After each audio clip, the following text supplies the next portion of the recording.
오늘의 사연 시작하겠습니다. 안녕하세요. 50을 바라보고 있는 40대 후반의 남자입니다. 자랑할 말은 아니지만 속도 위반 때문에 군대 가기 전에 결혼하게 되었습니다. 덕분에 젊은 시절에는 안 해본 일이 없을 정도로 힘들게 살았습니다만 자식이 일찍 태어난 만큼 일찍 독립을 하게 되니 여유가 생기더군요. 여유를 좀 즐길 때가 되지 않았나 싶을 때쯤에 회사에서 권고사직을 당하게 되었습니다. 다행스러운 건 퇴직금을 포함하고도 2년치의 연봉을 줘서 노후 먹고 사는 데는 지장도 없겠더군요. 자식도 독립했는데 아파트 커다란 집이 뭐가 필요하냐 해서 아내와 상의 끝에 근처 적당한 빌라로 이사를 하게 되었습니다. 돈이 적당히 있는 데다가 자식도 독립했고 노후는 이제 남은 여생 보내면 된다고 생각했는데 아내는 사람 일이 어떻게 될지 모른다며 이젠 자기가 일할 테니 저보고는 집에서 좀 쉬라고 하더군요. 그때는 감동했는데 사실 알고 보니까 아내는 저랑 둘이서 아침부터 저녁까지 같이 보내는 게 싫었었나 봅니다. 아내가 다른 사람들을 만나러 다닌다는 건 어느 정도 눈치를 채고 있었지만 그 사실이 분하다거나 하지는 않았습니다. 저보다도 어렸던 아무것도 모르는 와이프를 애엄마 만들어서 지금이야 노후가 끝났다 봐도 무방할 정도로 잘 풀렸다지만 그간 저만큼은 고생했을 테거든요. 그래서 서로 그냥 못해본 거 즐기고 살기로 한 거다 싶어서 그렇게 하기로 했습니다. 아내는 제가 회사 다닐 적 자식이 대학생이 되고부터는 동네에서 만난 언니들하고 놀러 다니곤 했는데 그때 춘바람도 나고 해서 여기저기 밖으로 돌게 되며 인맥을 키워나가게 되었습니다. 그리고 그때 만난 사람이 있나 본데 타 지역에서 회사를 크게 한다고 주중에는 거기에 가서 일을 하는 식으로 주말 부부 생활을 하게 되었는데 주중에 거기서 어떻게 머무는지 누구랑 있는지는 안 봐도 뻔한 상황이었지요. 크게 신경 안 쓰기로 했습니다. 우리 딸아이도 이 사실을 알고 있으며 엄마가 고생했으니까 원하는 대로 하게 해달라고 지 엄마 편을 들더군요. 아내가 자기 키우면서 고생한 건 알면서 왜 아빠인 나도 똑같이 젊은 나이에 많은 걸 포기하고 고생했는 걸 모르는지 무조건 저 때문에 엄마가 힘들었다고 엄마 편을 드는데 더 마음 쓰고 파고들어봐야 다치는 건 저라는 생각을 갖게 되니 어느 순간부터는 신경도 안 쓰였습니다. 아내가 다른 사람을 만나고 있다고 해서 저 역시 똑같이 다른 사람을 만날 생각은 처음엔 없었습니다. 오히려 그런 욕심을 버려서 그런가 새로운 인연은 굉장히 빠르게 다가오더군요. 빌라로 이사오고 아내는 그때 처음으로 사회생활을 시작해 주말 부부 생활이 시작되었습니다. 처음에는 뭘 해야 하나 싶었습니다. TV를 틀어 채널을 아무리 돌려봐도 맨날 봤던 것만 또 하고 매일같이 똑같은 재방송 보려고 그 돈을 내고 TV를 보고 있는지 싶었지요. 그러다가 핸드폰으로 이런저런 영상을 보는데 TV보다 훨씬 좋더군요. 그렇게 가보고 싶던 선상낚시하는 걸 보는 것만으로도 제가 그 자리에 있는 것만 같았습니다. 시간 가는 줄 모르고 하루 종일 핸드폰 화면만 들여다보는 게 일이었습니다. 그동안은 아내가 없는 동안 냉장고에 있는 마른 반찬에 밥 데워 먹거나 라면 끓여 먹거나 해서 식사를 하는 게 전부였는데 언젠가 핸드폰으로 누군가 요리를 하고 있는 과정을 찍어 올린 게 있더라고요. 그동안은 밥 먹을 때 같이 보면서 대리만족을 느끼고 있었는데 막상 어느 날 드는 생각이 내가 직접 장을 봐서 해보는 건 또 어떨까 하는 생각이 들었습니다. 그날로 바로 동영상 보면서 음식을 따라 만드는 거였는데 제가 생각보다 손재주도 있고 재밌더군요. 밥도 맨날 라면에 마른 반찬, 식은 밥 데워 먹는 게 일이다가 갓 지은 밥에 직접 요리한 음식 먹으니 술맛도 꿀맛이었습니다. 음식하는 게 그렇게 어려운 게 아니더라고요. 이 정도 재미있으면 내가 전업주부하고 마누라한테 돈 벌어오라고 할 걸 뭐가 어렵다고 그러는 건지 싶을 정도였습니다. 각자 고충이 있겠지만 저도 제 인생에 있어서 처음 갖게 된 여유와 취미생활 덕분에 은퇴 후 삶이 조금 더 풍요로워졌다는 생각이 들었습니다. 처음에는 간단한 무침류 반찬 위주로 했는데 점점 욕심이 생기고 용기가 생기니 불도 쓰게 되고 조미료도 이것저것 한두 개씩 구하게 되더군요. 그러다가 한 번은 청국장이 너무나 먹고 싶어서 시장에 가서 재래식 청국장을 사와가지고 두부도 썰어넣고 호박도 썰어넣고 하면서 신나게 음식 준비를 하고 있던 상황이었습니다. 그런데 초인종이 울리더군요. 올 사람이라고는 아무도 없는데 누군가 해서 문을 열었습니다. 우리 딸아이 뻘로 보이는 20대 후반의 젊은 여자가 문 앞에 서 있더군요. 아직 점심때라 그런지 얼굴에는 화장기가 하나 없었습니다.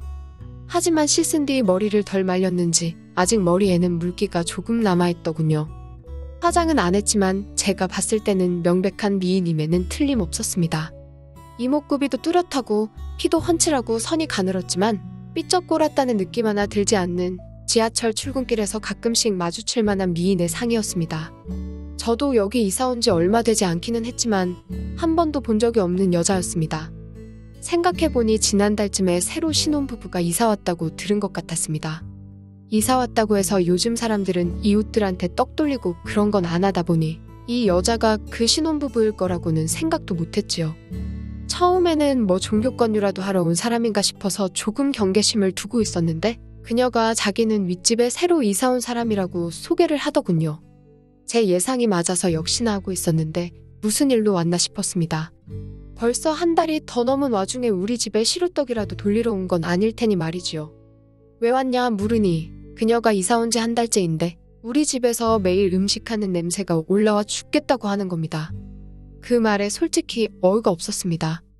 아니, 그럼 나보고 지금 내 집에서 밥도 해먹지 말라는 거냐고 한마디 했지요.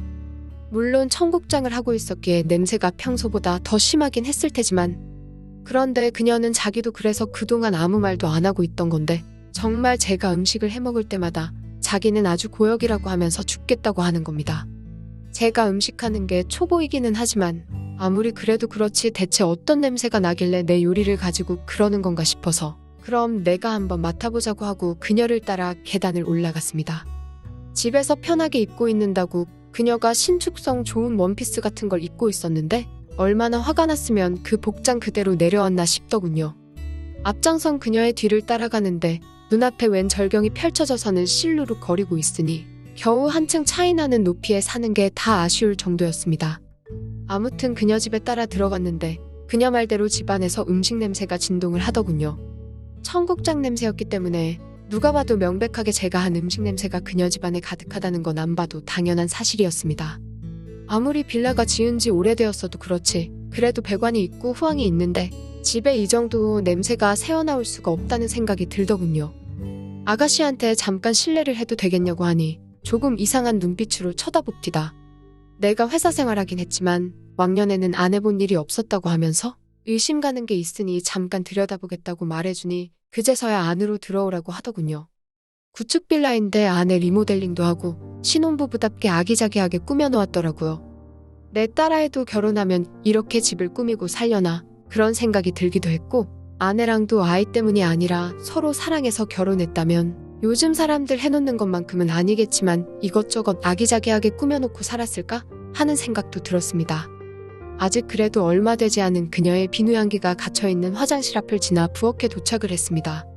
아무리 생각해도 아랫집인 우리 집에서 냄새가 새어나온다면 공동배관을 쓰는 구조상 배관 쪽 문제가 맞다고 싶었고 주방 후황을 열어보니 배관에 연결된 자바라가 찢겨져서 구멍이 있고 심지어 배관 쪽에 연결된 자바라는 고정도 제대로 안 해놨더군요. 인테리어 쪽에 날림 시공을 하는 쪽이 있다는데 아마 그 경우인 것 같았습니다. 그녀한테 배관에 문제가 있는 줄 알았는데 더 쉬운 일이라고 이거 공사해준 업체에 전화해서 보수 요청을 해보라고 했지요. 그녀가 제 말을 듣고 곧바로 업체에 연락을 했는데 업체 측에서는 바쁘다는 핑계로 오늘 만에 그런 말을 하고 있더라고요. 보다 못한 제가 전화기를 뺏어서 따졌지만 급하게 사람을 보내줄 테니 출장비로 20만 원을 달라고 하는 겁니다.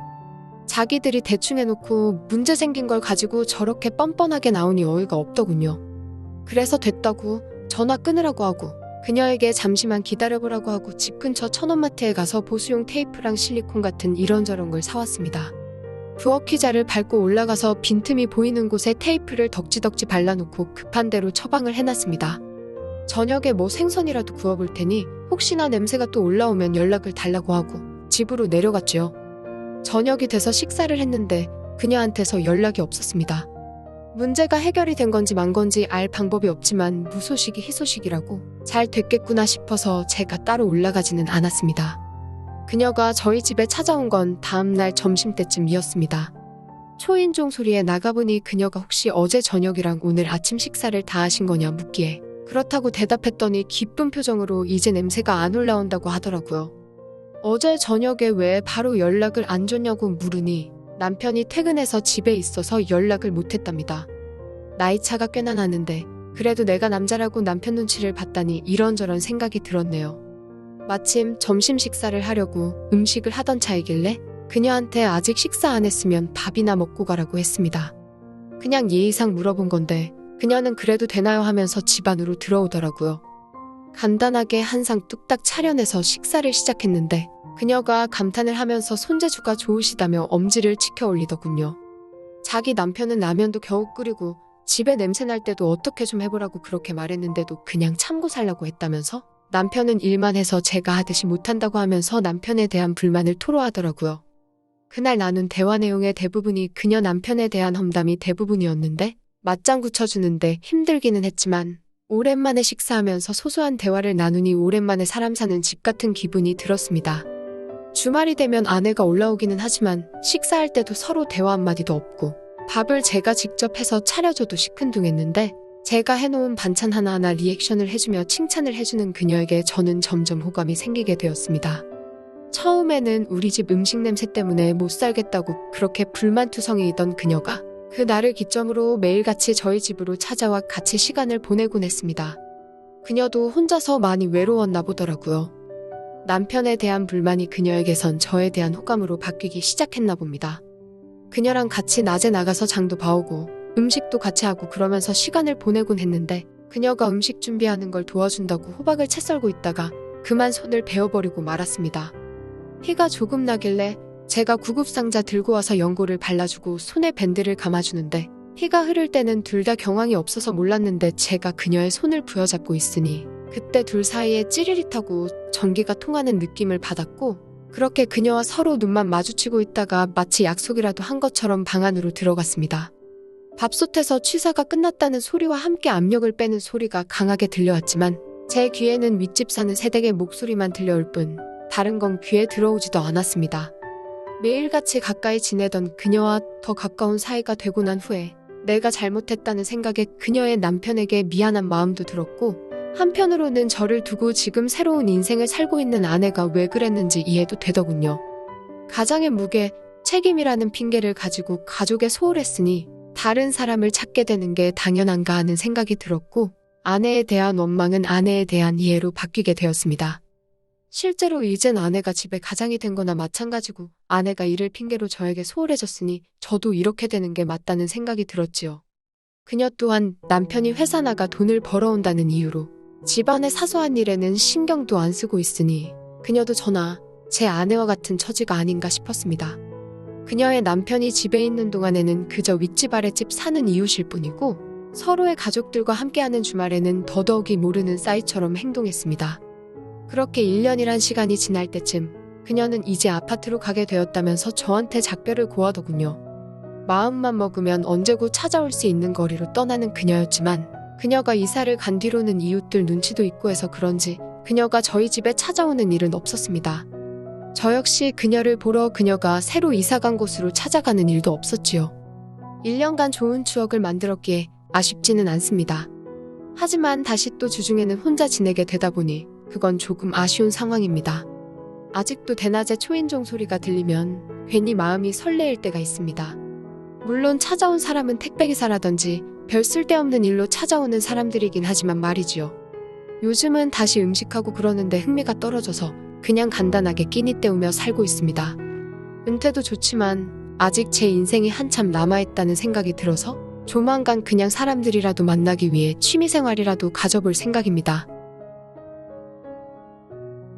또 찾아주셔서 감사합니다. 매일 새롭고 흥미로운 사연으로 찾아뵙겠습니다.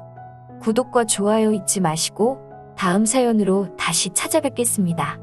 감사합니다.